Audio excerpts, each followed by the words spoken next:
It is with nothing but pleasure that we bring you the Thursday night edition of Game On, coming to you live from the studios of News Central Television. My name is Babatunde Kweki. Always a pleasure to be here with you as we traverse the world of sports, bringing you all the latest breaking, entertaining news wherever it might be. It might be Nigeria, it might be on the continent, it might be even beyond. You can be rest assured that if it is sports, you will get it right here on Game On. Welcome once again. Don't forget, we're using our social media handles, X, Facebook, Instagram, Twitter, formerly known as X, I beg your pardon. And also, we're also streaming live on YouTube as well, which means you can join us anywhere in the world that you are. And of course, you know the handle as well, at News Central TV. Always a pleasure to have you on the show. And of course, we have two fine gentlemen with us today. Yesterday, it was all about the ladies. Onye Obaro always with me in the studio. We had a really great time. I'm hoping that these two gentlemen can live up to the high standards set by Onye yesterday. At my far right is Okpe Adebare. Okpe, it's always a pleasure having you on the show. Looking particularly dapper. Did you want to tell us something? Something that we don't know? No. I just felt different today, so I just decided to go with the vibe. Go propose somewhere? I don't know. I wish. I'm far from it right now. So Okay, yeah. I'm just saying, looking particularly sharp, and also looking also sharp as well, despite the fact that he's not he's missing a brooch. But I mean, Wale is always here as well. Always great to have you on the show, Wale. Yes, great to be here, and it's far from it. I don't know what you mean. Okay. I don't know what you mean. Don't go there. Don't go there. That's dangerous ground. But these two fine gentlemen with me will be looking at some of the breaking stories that have been going on across the world of sports. And of course, we start with nowhere else than the Africa Games, where Nigeria has been performing creditably well. Yesterday, we were second on the medals table with 22 gold medals. But guess what? South Africa have stormed up the table, caught up with Nigeria. They also have 22 gold medals, but they have a total of 77 medals, which means that Nigeria has dropped one place down from second into third place. Let's quickly show you the medals table now and tell you how it currently stands. Egypt still leading there with 115 gold medals. This is reminiscent of the last time that Egypt hosted the African Games, where they ran away with it. That was 1993, I think.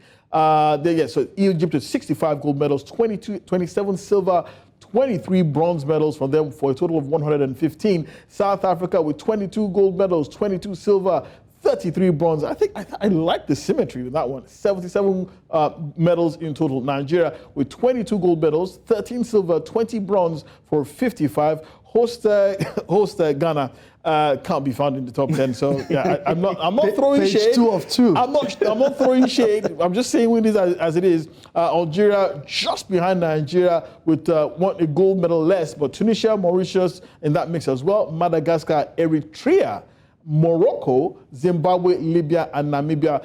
They round off according to Wale here, page 1 of the of the African Games medal table. But guys, the biggest surprise for me right now is the fact that swimming has commenced, and it's the Egyptians who are dominating swimming, and I don't know what's going on. Maybe it's because the South Africans didn't bring their A squad. That's my thinking, but maybe you have a different idea regarding this, okay? Definitely. A couple of weeks ago, we were speaking about swimming and looking forward to swimming, and we did say that, when swimming commences, that's when we'll probably see South Africa shoot up in the medal table. And now, a couple of weeks later, that's not the case. Yeah, they have won medals in swimming. Yeah, definitely. But they have. They haven't dominated like we expected. True, exactly. So in terms of domination, they are not there.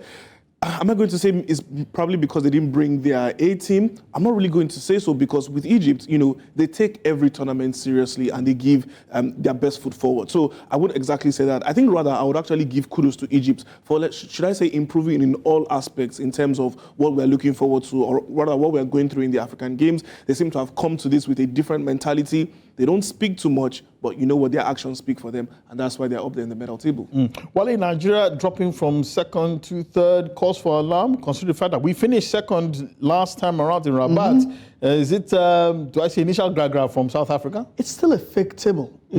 Before you get a better idea of what the medals table looks like, let athletics get started. So once it gets started, you start having an idea of how. And the good thing about athletics, it comes towards the tail end, of the event. But it actually starts on Monday. Yeah, but I mean, by the time you get Monday, it's the final week of the games, So that's when you probably see Nigeria come up again, because South Africa only edging us because of the other medals they've got, that's bronze and silver. We've got the same number of gold medals, and trust us, we're going to come through. But to talk to swimming, you just realize that Egypt have been investing a whole lot. I was having that conversation with Tony Bitoye, and he told me how Egypt have been investing massively, not only in swimming, but in every sport. We've seen them in table tennis, where we saw the two twins. I mean, they dominate that sport. Anna Goda is 16 years old. Weightlifting as well. Guess what? The lady who broke the record, the African record today at the African Games, Farida Osman, she's about 17 or 16. Yeah.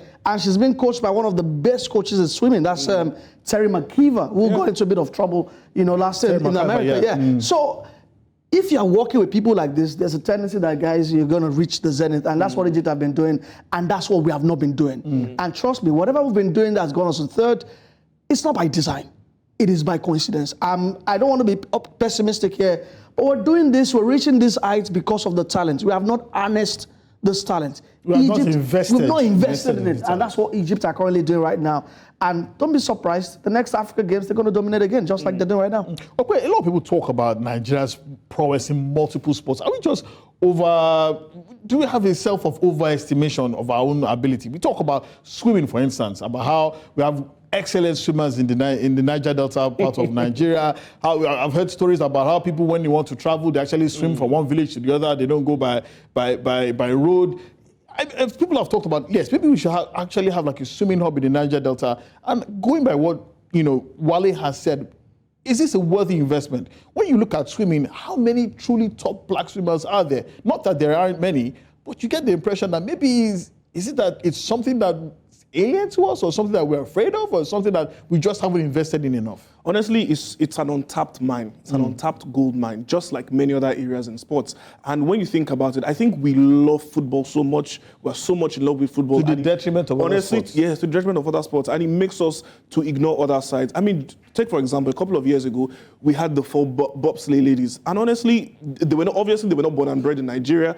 And there's no snow in Nigeria. Exactly, and there's no snow in Nigeria. That's an outlier. Exactly. But there's water. There's plenty of water. True, there's plenty of water. But then I think, number one, our leaders are not looking towards that. Also, for young athletes coming up, when you don't have precedent set for you, it's difficult for you to say you want to toe that line, honestly speaking. So, assuming we had, others in the past swimmers who are currently established, then we'll have more young people saying they're more interested in it. But then I take my mind back now. In the primary school setting, I'll speak for Lagos in particular. A lot of these schools in Lagos, from primary school to secondary school, they've got swimming clubs. They swim at least twice a week. And then if you begin to argue that those are but then they do have competitions. They have competitions amongst them. But then what are we talking about? We're talking about investments. So if we start from there, we keep the competition going, take them to the next level when it comes to secondary school, make it inter-school competitions. They go to the next level in terms of tertiary. Then they start competing with other top athletes. Yeah. So to the best of my knowledge, there's one period where we're cracking up swimming.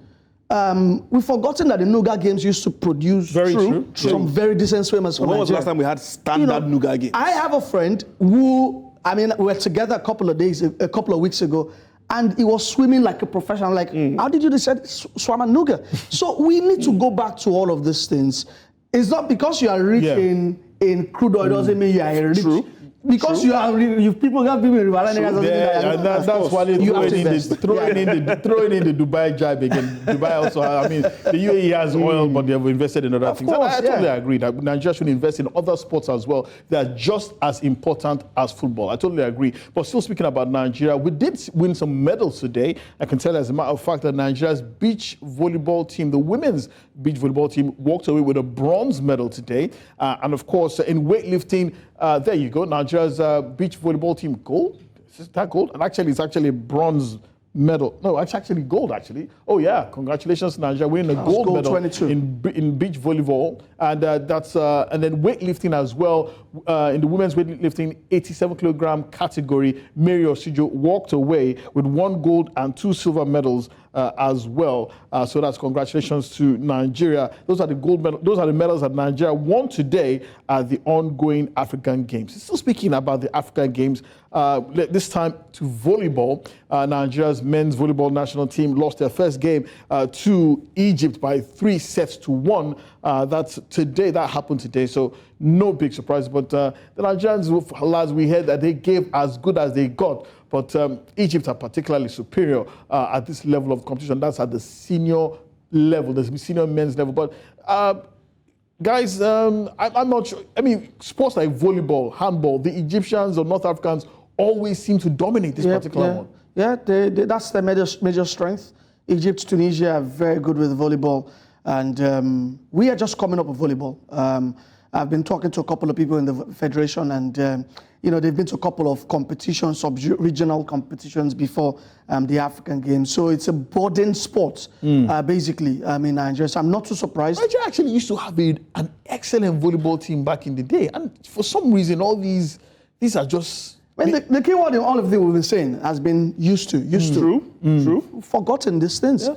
Forgotten to go back to the basics. And I think over the years, it has turned into a leisure activity. So you see it a lot when people, first of all, just go to the beach. People are just trying to have fun. So I think in terms of competition standard, definitely we took, should I say, our foot off the pedal. So we need to get back to it. But then again, there are different aspects to sport and preparing athletes to this. You take a look at the Egyptian team, look at their physique.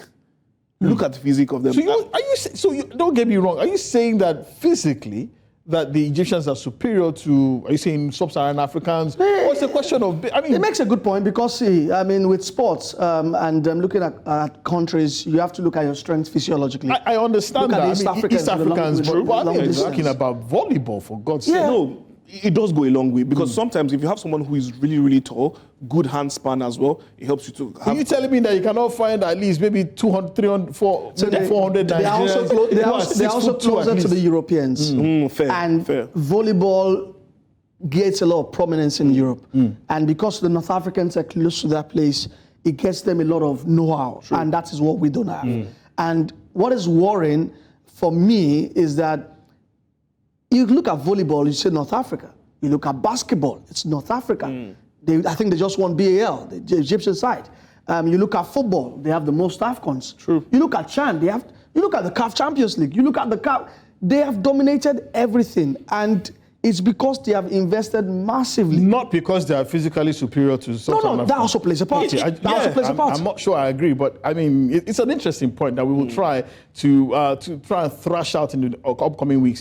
Why do North Africans seem to dominate in some of the major sports? We're talking about football, we're talking about volleyball, talking about handball, even basketball. Is it because they invest greater in these sporting codes, or is it because they're just naturally superior to sub-Saharan Africans physically? It's an interesting topic, and we'd really like you to join in. Don't forget, our social media handles are also live, and also maybe later, or maybe tomorrow, we'll actually open the phone lines and let people call in and let's know what they're thinking as well. Still talking about the African Games, we can tell you that Nigeria's men's handball national team had a comfortable win against Togo today, winning 38-19. Really dominant performance by Nigeria. Won every single, led from the start, never looked in danger of losing. But their next game is against Mali, who were annihilated by, guess who? African champions, Egypt. I think it was 49-16 or something like that. So there were no surprises there in that particular matchup. But really good performance, Nigeria. Coming off a great performance in the African Handball Championships that held early this year. Talking to you, Wale. Yeah, the Golden Arrows, that's what they call them. And I don't know where they found that name, though. But, that's a very interesting name. They've been doing well. I've been getting plenty of reports from, the media guy, that's Cosmos Chukwuemeka. Yeah, he does a great job. Yeah, who's always been with the side. And they've also got investments. They've got a president who cares about the sport. To the extent that the sport is even sponsored by private Nigeria, the league itself. So, and we can see the dividends right there at the African Games. But we're still a long journey for us because the North Africans, once again, are the stumbling block for us. But baby steps were taken, and I'm hoping that we can be very much consistent with this. Definitely. I would make one point there. Taking a look at some of our players, they do look, should I say, they had a physical advantage against Togo. That comes in. It speaks to his point. Yeah, it speaks to my point. No. Honestly, because if you take a look at their physique, Nigerians and Togolese are West Africans. They have the same. Fair, but I'm saying this team in particular, this handball team in particular, they've gotten something right when it comes to their physique and their nutrition. Let me just put it out there. It looks that way, judging by the size of the players and most of them. So they have the advantage when it comes to physique. So for me, this handball side, if they do go toe-to-toe with the North Africans, we should expect a great spectacle. Okay. Well, that's the words of Wale Adigun and Opadebari speaking about Nigeria's first game, Nigeria's men's handball national team's first game at the ongoing African Games, beating Togo quite comfortably by 38-19. Still talking about the African Games, one athlete today made history. Egypt's Farida Osman, who Wale mentioned earlier on, made history by setting a new record in the women's 50-meter freestyle, finishing with a time of 24.72 seconds, claiming gold, setting a new African Games record. And yet, believe it or not, she did that in incredible style. Let's take a quick listen to Farida Osman, who was speaking after her feat. Good, I'm happy with the time. I just wish I was pretty close to the next time. I didn't want it to go for that, but it's okay next time. I think I've been improving every day. Each day gets better than before. I think the 53 is always difficult, because we're always so close, so it just depends who touches the ball first. I mean, I'm really proud to be representing Egypt and bringing home medals for Egypt is always an honor. Particularly ecstatic Farida Osman celebrating her record-breaking achievement at the African Games, winning 50-meter, setting a new African Games record in the women's 50-meter freestyle event with a time of 24.72 seconds. I do want to ask these two gentlemen about this again, because you keep saying about how Egyptians have some kind of advantage over the rest of Africa. I think it's honestly because they invest more in other sporting codes. My honest opinion. But True. Because for this swimming, it's not physique no, now. For swimming, it was more of a close contest. Let's know where you are. I think it differs for different sports. What I said, I can say generally it does apply, but for swimming, it was more of a close contest. You could also see it in the timing between first and second. So for swimming, I wouldn't say they are absolutely outstanding, but kudos to Farida. She's been doing this for about 5 years. She's been in the scene for 5 years. She's been competing internationally as well. So she's up there when it comes to swimming. But then, in terms of Africa as a whole, I think swimming is pretty much to the open. But definitely, with the gold medal, so it looks like the Egyptians have an edge. I don't know why he's laughing. And she also holds senior national records in Egypt. Okay. Exactly. So she's not exactly a neophyte in the sport, showing incredible dexterity or ability. I'm talking about Farida Osman from Egypt. Let's leave swimming behind and move over to football, where there was one match played today in the men's football event. Morocco facing Senegal, I believe. That game was supposed to be played today. Yes, Morocco versus Senegal. That's a game to look forward to. We'll bring you the results of that game as it is currently going on. Meanwhile, tomorrow we'll see another women also at play as well in Group A. It's Ethiopia versus Tanzania, while Uganda will also be battling Ghana as well. Those are fixtures to look forward to in the women's football. Nigeria will also be in action tomorrow against Senegal, I believe. That the final group game that Nigeria need to win in order to have any hope of progressing in the men's football event. So those are matches to look forward to. And don't forget, these athletes who are competing are actually the under-20 national teams of these countries. So there you go. It's Ghana leading that group leading Group A with 4 points. Congo in second place with 2 points. Benin Republic third with 2 points, while the Gambia are in fourth place with just 1 point. That's in the men's draw. While in Group B, let's quickly take a look at Group B. Yeah, there you go. It's Nigeria right behind Uganda with just 3 points. They face Senegal. Both teams have 3 points apiece, 0 goal difference, and it is winner take all. But if it ends in a draw, Nigeria will definitely go through, having a better goal difference. South Sudan bring up the rear in that particular group. But the big surprise for me, gentlemen, is Uganda leading an under-20 group that has Nigeria and Senegal. I'm not counting South Sudan, who are basically newcomers to world football or African football. Just joined FIFA, CAF just a few years ago. But this, gentlemen, is really surprising. Definitely, it is. But I think thinking about it again, is it really, really surprising? Over the years, over the last decade, Uganda has been one country that has been investing massively in the economy, spreading the funds all around. And I think it's starting to show in sports, because it's not just football now. Also in athletics, you will see them compete next week, and they will be up there in the medals table, definitely, I do believe. And then in other aspects as well, basketball as well. Mm-hmm. So we're beginning to see the fruits of investments. Okay. Well, also in the women's draw as well, let's quickly show you the table. Nigeria have qualified for the semi-final as well. But this is Group A, Ghana leading that group with 6 points, followed by Uganda, Tanzania, and Ethiopia. Ghana looking pretty good to go through just one draw in their final group game. Draw in the final group game will see them finish top of that group. While in Group B, the fourth team did not show up, so it's Nigeria, Morocco, and Senegal. Nigeria already through to the semi-finals, while it's winner-take-all between Morocco and Senegal. Both teams lost to Nigeria, so somebody has to win tomorrow in order to go for progress in this particular competition. We'll take a short break now on Game On. When we return, let's tell you that the NLO are making big money. We'll tell you how and why after the break.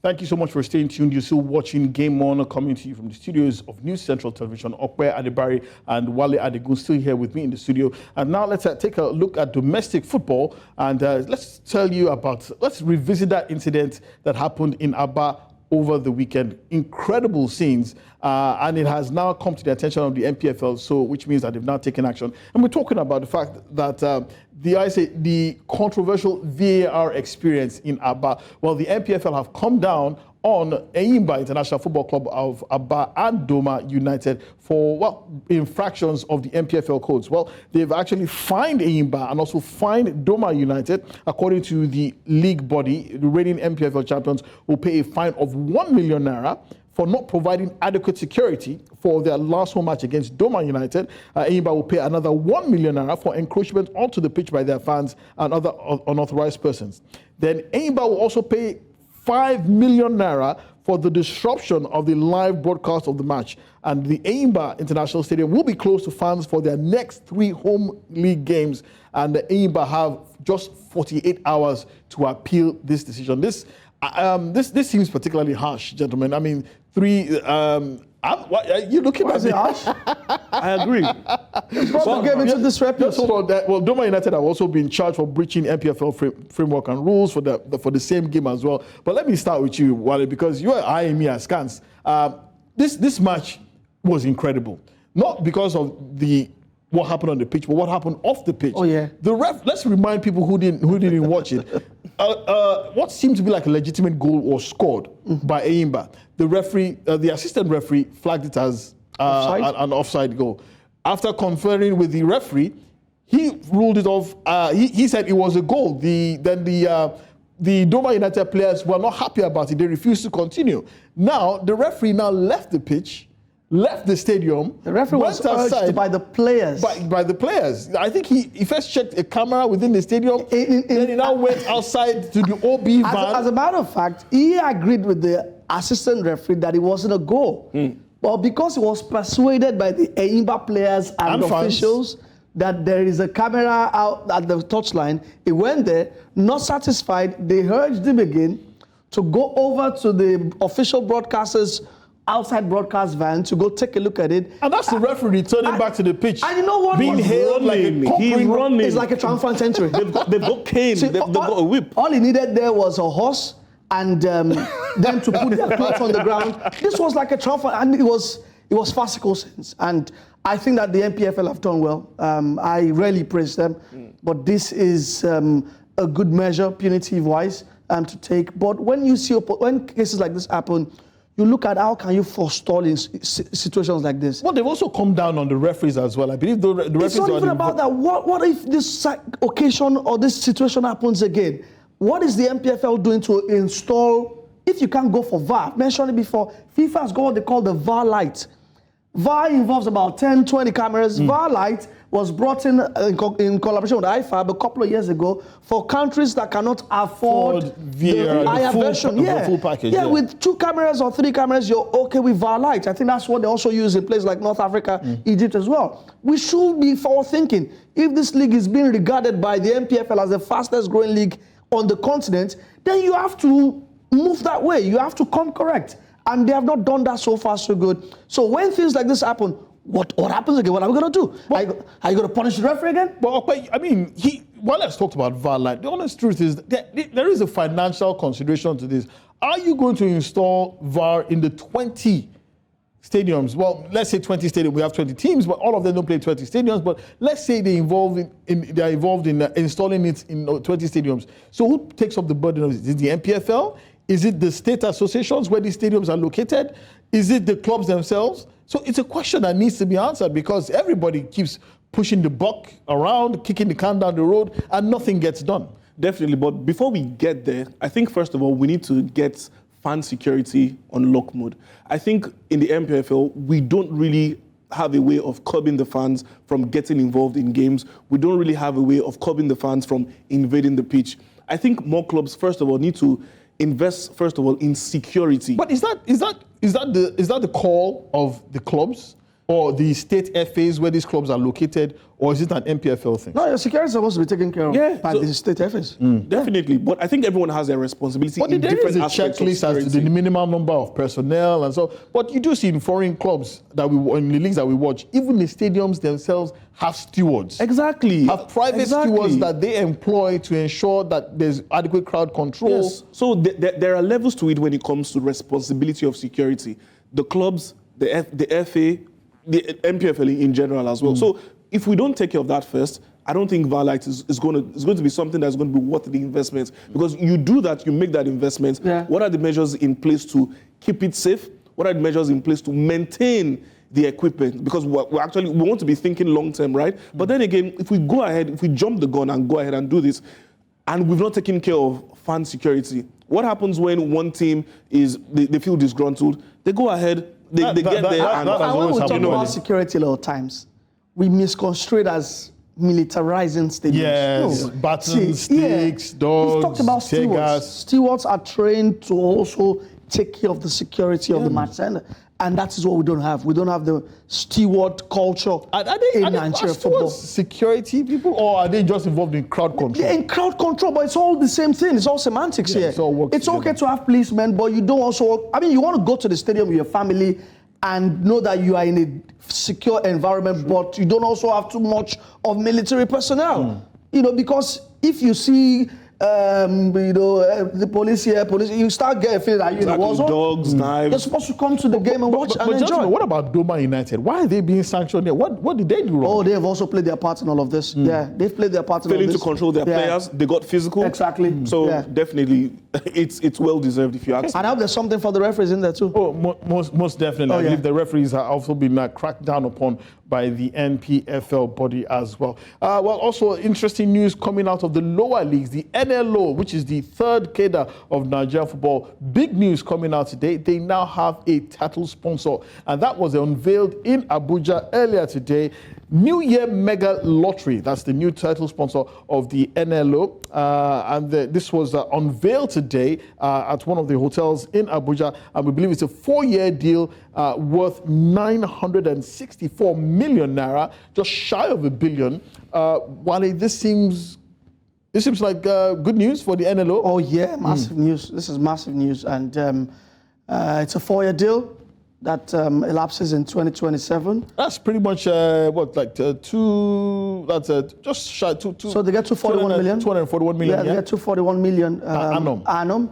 And apart from this sponsorship, the NL also went into some technical partnerships as well. Okay.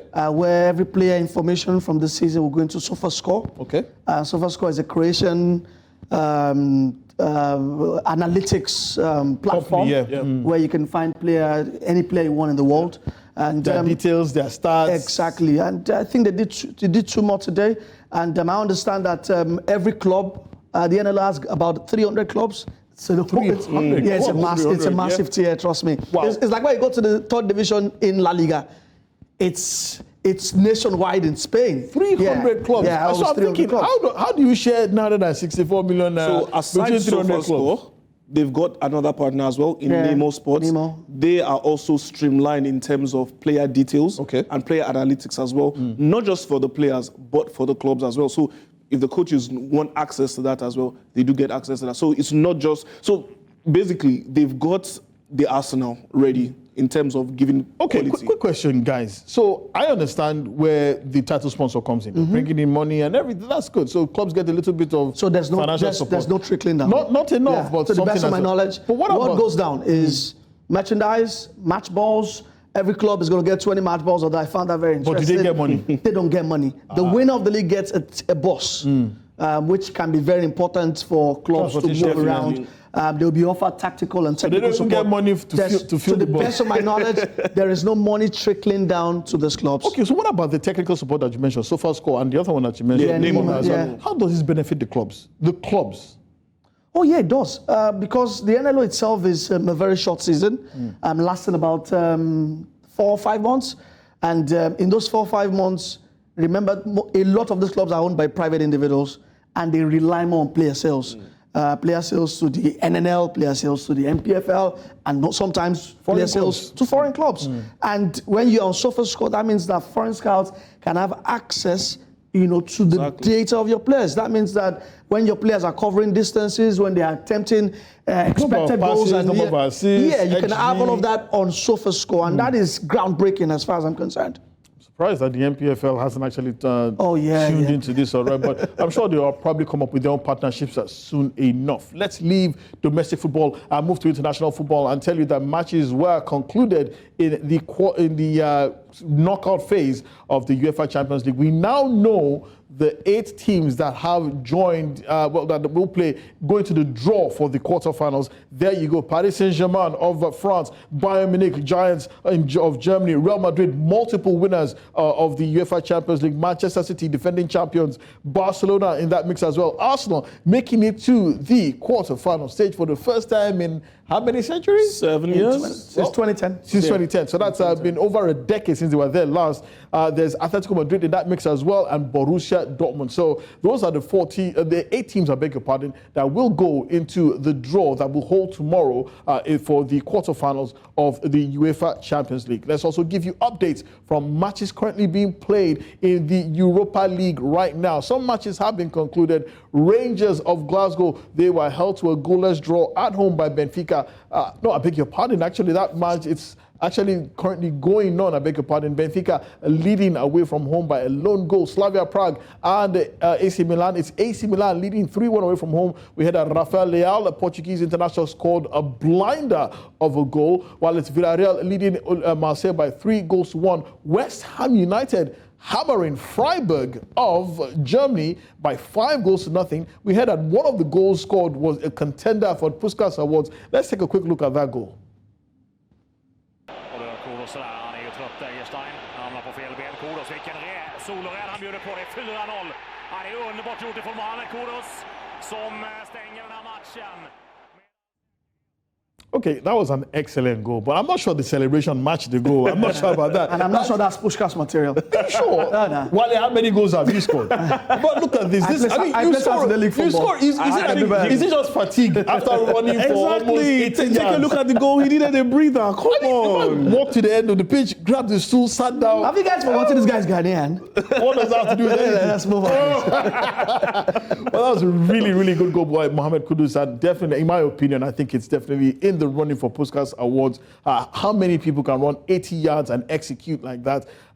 Some will mention a few Nigerian players. I'm not going to mention any one of them, but it's really good to see that our Ghanaian African brothers are performing on the highest stage. Mohamed Kudus scoring one of the goals for West Ham United as they are currently plastering Freiburg. And the good thing about this is that if West Ham go far in this competition, that means that the British coefficients ranking, UEFA ranking coefficient improves, so it is very likely that we will see 5 clubs from England in next season's UEFA Champions League. We recall it takes a brand new format, and there is a possibility that one team from the likes of England, Germany, or Spain, Italy or Spain, will have 5 clubs instead of the standard 4. So if West Ham also progresses, that's pretty good for English football. Let's also give you the live scores currently going on from the Europa League going on as well. It's Atalanta versus Sporting Lisbon. That game is currently goalless. That's Europa Conference League. No, that's Europa League, I beg your pardon. Yes, Europa League. Atalanta currently playing a goalless draw with Sporting Lisbon. Bayer Leverkusen also playing a goalless draw with Karabag. Brighton, remember they were on the receiving end of a 4-0 loss away to AS Roma. While Liverpool, wow, they started in hot form. Liverpool, remember they won 5-1 away from home. First half not concluded. It's 4-0. Liverpool looking pretty good to go through on an incredible. Yes, so that we have an update there. Sporting Lisbon, as they like, or Sporting Club de Portugal, as they like to be known, they are currently leading Atalanta away from home by a lone goal. Bayer Leverkusen also still playing a goalless draw with Karabakh. First leg also ended in a draw. Bayer Leverkusen, remember, they are still on this incredible. It's 36 now. 36 plus this 37 so far. So good. 37 match unbeaten run by Bayer Leverkusen. That is looking pretty good, gentlemen. And I don't know what it is that Xabi Alonso is doing at Bayer Leverkusen, but he's doing something incredible, and that's why he's definitely in the running. He's been mentioned in likes of new manager for Bayern Munich, for Liverpool as well, and a few other clubs, top clubs around Europe. What exactly has he done right? Because this is his first top job at this highest level. And I don't know about you, gentlemen, but for you to be able to wrestle the Bundesliga in such stunning fashion away from perennial winners Bayern Munich, you are definitely doing something right. So first of all, compared to his peers who was playing with, who have now gone into management, he has paid his dues. At youth level with Real Sociedad, with Real Madrid, and now taking up his first job with Bayer Leverkusen. When you say paid his dues, as a player or as a coach? As a coach. So first of all, you go and learn your trade while you're getting your badges. And you get experience from where the spotlight is not on you. And when the time was right, he got a very good job with Bayer Leverkusen. And immediately he came in, he turned things around. They were almost close to relegation when he came in. He came in, turned things around, turned the mentality around. And then when you speak to when you hear from the Bayer Leverkusen players, they speak about how they learn a lot from him. This is someone who has been managed under the likes of Carlo Ancelotti, Jose Mourinho, Rafael Benitez, Luis Aragonés, and Vicente Del Bosque as well. So his dad was a midfielder too. So exactly. So he's learned a lot from great people, and then he's implementing his own philosophy at Bayer Leverkusen. Okay. Xabi Alonso is definitely one of the new kids on the block in terms of managerial capacity. We will definitely be keeping a close eye on his future as coaching vacancies are now about to open in Bayern Munich and, of course, in Liverpool. We'll take a short break. When we return, we'll be talking more about football here on Game On. Thank you very much. You're still watching Game On here on News Central Television. Well, let's quickly take a hop back into domestic football because we have the media officer of the NLO, that's the Nigerian Nationwide League One, I beg your pardon. That's to talk about Tunde Shamsuddin. He joins us all the way from Abuja, I believe, speaking about today's momentous occurrence for the NLO, where they unveiled a brand new tattoo sponsor, almost #1 billion in sponsorship. Joining us now is Tunde Shamsuddin. Tunde, can you hear us? Thank you so much for joining us tonight on Game On. Yeah, good evening, Tunde. Okay, how are you doing? I'm good. It's really nice to hear your voice after a while. And Wale Adigun is here in the studio with me, as long as Okwe Adebari. So tell us, almost #1 billion, 964 million naira sponsorship for 4 years. How does this affect the running of the NLO, and how will this help to improve the league?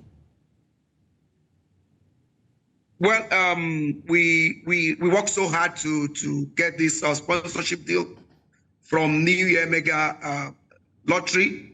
And the sponsorship will surely bring a new hope to football development in Nigeria in general.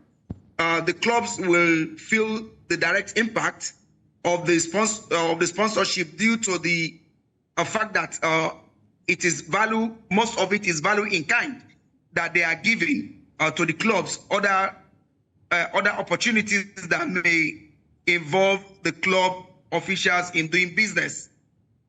Well, a lot of people have talked about the fact that it's quite a tremendous amount of money, and they would really like to see the clubs get some kind of, some part of this money. Is there a plan to ensure that the clubs receive a share of this sponsorship in terms of cash I'm talking about?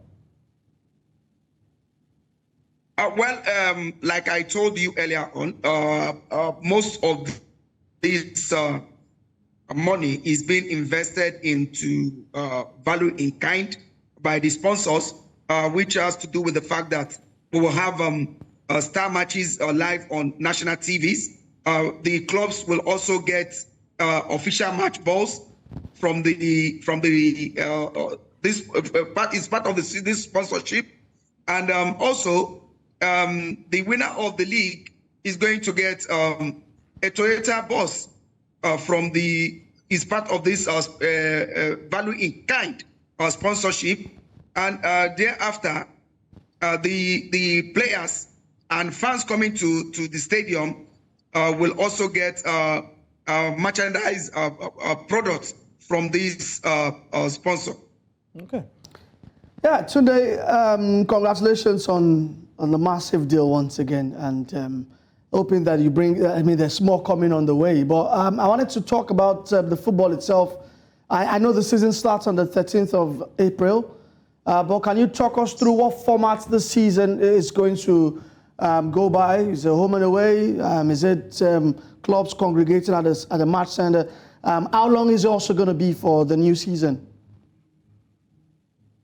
During the last annual general meeting in Abuja, the clubs voted for the Stadium League, where most of these clubs are going to play in a venue like in Osun State.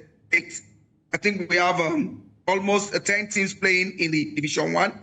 In Lagos State, we have almost 50 clubs playing in Division 1 there too.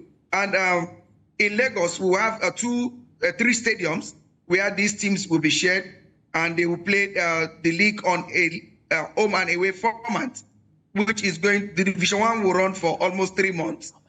And the Division 2 will run for almost 2 months too, because that one is a youth league that comprises players from the age of 15 to 19. So finally, Tunde, before we let you go, because we're running fast out of time, I mean, what they mentioned earlier on about 300 clubs in the nationwide League One, I'm not sure I heard correctly. Can you confirm this, that there are 300 clubs in that league? We have 344 clubs. Oh, wow. It's even more than 300. Oh, wow. Oh, wow. Okay. I wish you all the very best of luck in this season, because 344 clubs, even managing a 20-league club format by the NPFL. It's a grassroots league, and that is the reason why we have such numbers of clubs playing in the NLO.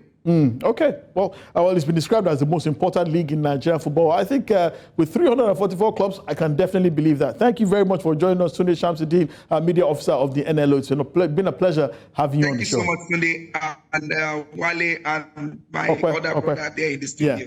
Thank you very much. Guys, we have to move on very quickly. Let's talk about a very interesting thing coming out next year. Jose Mourinho, he's in the news for interesting reasons. We heard that Netflix is going to release a movie about Jose Mourinho. Would you like to watch a Jose Mourinho movie, Opa? Definitely. It's the special one. What's not to watch? I want to know the juicy secrets. I want to know what happened during his second stint at Chelsea. And I want to know what probably, urged him to leave Madrid at the time he left. Oh, interesting. Jose is box office, so trust me. That's going to He crash. always brings the drama everywhere. And is well storied. I mean, right from his time at União Lieira to Porto winning the UEFA Cup, winning the Champions League. He climbed the ladder to Chelsea. So there's a whole lot. I mean, this is probably going to be a 12-episode documentary on Jose Mourinho. Yeah, it's Jose Mourinho. Trust me, I can believe that. Very quickly, guys, another interesting news coming out of European football. We heard that Arsenal defender Ben White, just after signing a new 4-year contract with Arsenal, well, he's been left out of the new, the recently called up 3 Lions squad by Gareth Southgate. And we hear that Gareth Southgate actually revealed that he asked to be left out. And it still follows from what happened at the FIFA World Cup that seems unresolved. Definitely. Ben White is one person who I think can be quite erratic in nature. I think he's someone who really, really believes in his ability. I've been following him since his stint at Leeds before he went back to Brighton for his first professional season with Brighton. And definitely during the World Cup, he had a little spat with the assistant manager, Steve Holland. He didn't like that. He wanted Southgate to back him up. That's why he then left before the 3rd group stage game, which he should have played in alongside other B players in the England squad. Now, a couple of months later, first of all, Gareth Southgate did say that post-Qatar, he spoke to him about the situation and he seemed quite relaxed about it, almost like he didn't really care. Now, Ben White is in good form. Kieran Trippier has been in bad form. There's no Reece James. There's no Trent Alexander-Arnold. Gareth Southgate was clamoring for him to be called up to the national team. But then just before the call-up, Edu did call Edu, who is the sporting director of Arsenal, did call Gareth Southgate to say, look, he has asked not to be picked in the squad, and that's the situation now. Wow. Well, it's a story that we'll continue to follow because I really don't understand what happened between. It's just something definitely happened that we're not particularly. Do you know this aware guy's of. philosophy about football? No, He believes it's just business. It's just come to the pitch and go back home. which is how it should be. But thank you guys. Thank you, Okwe Adebari, for joining us today. Wale Adegun also for joining us as well. And to everyone behind the scenes who made this particularly possible. But before we go, let's tell you that Al Hilal Football Club of Saudi Arabia have broken the record for the most consecutive wins by any club in the world. Yes, it is now standing at a record 28 consecutive wins in all competition. They recorded this with a 2-0 win over fellow Saudi club Al Ittihad in the AFC Champions League just on Tuesday. The run included 16 wins in the Saudi League, 3 in the Domestic Cup, and 9 in the Asian Champions League as well. And Portuguese coach Jorge Jesus actually hailed the incredible achievement, but insists that it's winning trophies that matters. Congratulations to Al Hilal of Saudi Arabia, who also have Neymar in their ranks, but he's been injured for quite a while, who have broken the record for the most consecutive wins by any football club in any competition. It used to be held by TNS Football Club of Wales. Before then, it used to be held by Ajax Amsterdam. They had that record between 1971 and 1972. But congratulations to Al Hilal. My name is I hope you don't jinx them, though. Not jinxing anyone. My name is Obatunde Koiki. This has been Game On. We'll see you tomorrow. Bye-bye.